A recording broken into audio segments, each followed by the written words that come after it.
Okay, so here I am on leg 5 of a 4-day bike tour. I'm by this beautiful pond somewhere, I believe I'm in Connecticut now. And I just thought I'd give a little bit of a video blog here to talk about my experience. This morning was a bit rough. I started riding, and after yesterday, the repairman at a ski shop, which you really should probably never take your bike to a ski shop, but cobbled everything together and had it so it was in pretty decent working order, but he didn't have the rear derailleur adjusted properly. So basically, this morning, not only did I have my chain break, but I actually had a flat front tire. So I changed the flat front tire. I started up the hill where I had the derailleur problem yesterday, and my chain broke. Then I went to Village Bikes in Carmel, New York. The guy's a Trek dealer. He's been working on bikes for years and years. He got it working pretty well, so here I am. I'm riding through some beautiful Connecticut area. I don't think there is a bad neighborhood anywhere near here, probably because it's too expensive to live. I'm coming up to another bridge here, and you'll be able to see another little pond over. It's actually very lovely. The hills are short and steep, which is a little different than back home. Ours are long and steep, so I'm able to make it. So during this ride, I learned a couple things about biking and about myself. The first one is, don't try to make your own pannier bag. Just go out and buy one. They're only $40. Spend the money and get one. The second thing is, I'm weak on bike fixing. I'm good with maintenance, and maintenance is a lot of preventative measures, and that's important. But I need to know more about how to fix things when I come to a problem. Some of the good things are that I learned that my fitness is where it should be. I'd also like to, drop a few more pounds of fat and gain some more muscle, but I think that will come with more biking. Never trust a skinny chef. Also, never trust a fat bicycle repairman. Another thing I learned on my trip is no matter what species of animal that dies on the road, after a month, they all smell the same, and it's not good. Here we are on the lovely campus of Western Connecticut University. You can see some of the buildings, the Higgins building. Every college university is pretty beautiful, and whenever I talk about education, somebody graduating or somebody getting a certificate, I always tell them, I say, Viva la education, because no one can ever take your education away from you. The building could burn down, you could lose that piece of paper, but no one can take that education away from you. And I know it's very expensive, but honestly, it's really the best investment you can make in your future. I think that people should know that, policemen directing traffic, people working on a road, those aren't things. They're not things fixing the road. They're not policemen. They're not things directing traffic. They're not things that are riding bikes. They're people. They're real people. And they should be respected. They have children. They have moms and dads. And when you're driving, I think the automaticity of driving is just something that makes it almost dangerous to the point where people aren't paying attention and start to forget that the other people on the road are actually people. I also also know that there's a lot of people that think that what I'm doing is crazy or nuts or insane, but I have not had one safety issue that I can think of.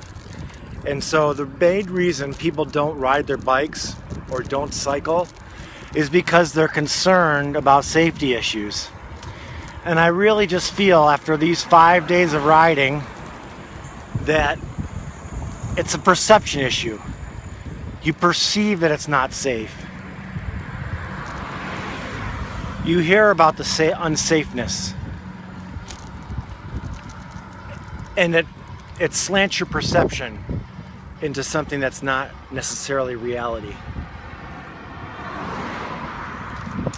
So for other people who think that I'm crazy and nuts for just trying this 100 miles a day, you know, it took 2 years to get to this spot, 1 year to work on my fitness to get to the spot where I could do this, and another year to be able to do 100 miles a day.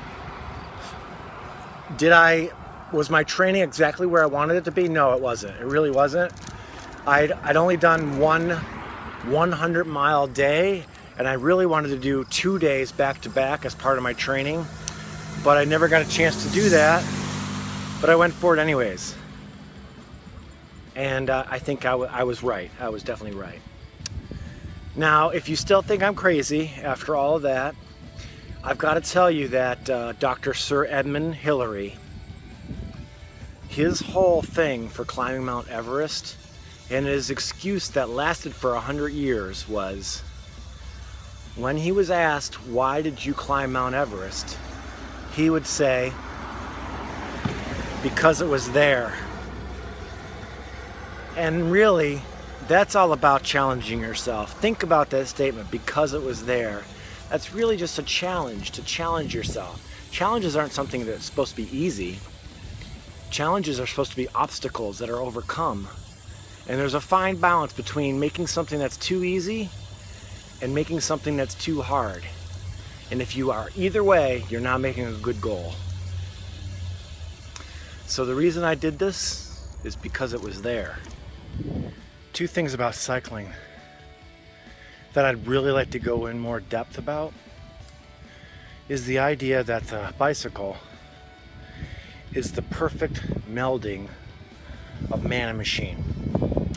Nothing works better as a form of transportation than a bicycle.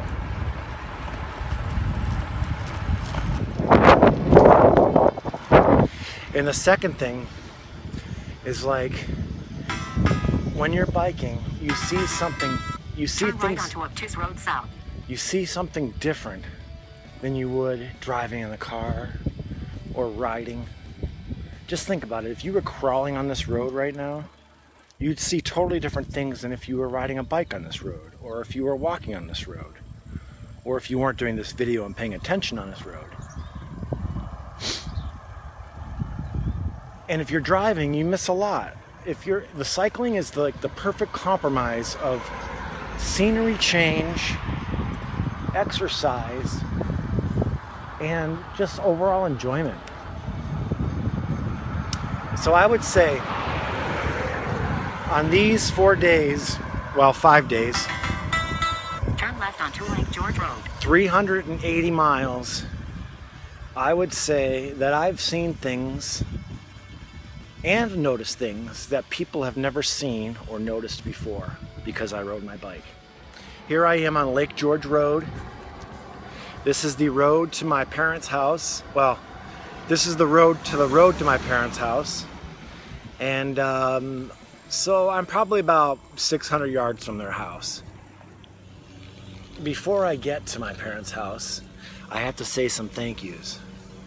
First of all, thank you to everyone who supported me on this ride through Facebook. Special thank you to Dustin Andros, who had me stay overnight, made me the best cup of coffee in the world, and let me draft for about 40 miles on the way to Monticello. Another special thanks to my dad, who, like this morning, I was about ready to give up when my chain broke, and I was like, that's it, we're calling it. And then he said, well, let's take you to a bike shop. So he took me to a bike shop. And about an hour later, I was back on the trail where I should be. So special thanks to Dad for picking me up and having me persist. Also, special thanks to my mom for, I know she was worried, but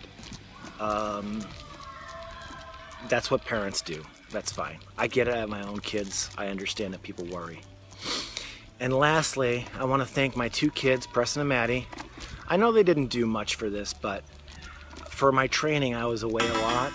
Turn right onto Arapahoe Road.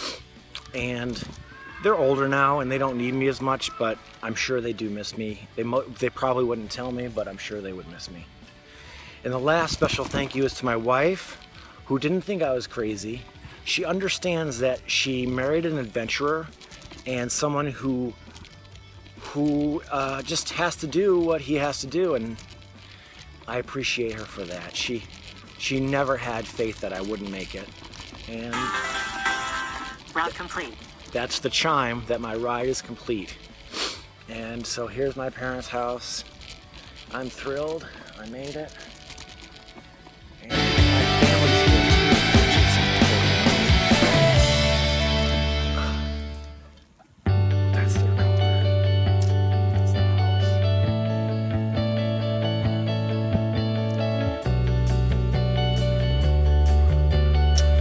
Thank you very much.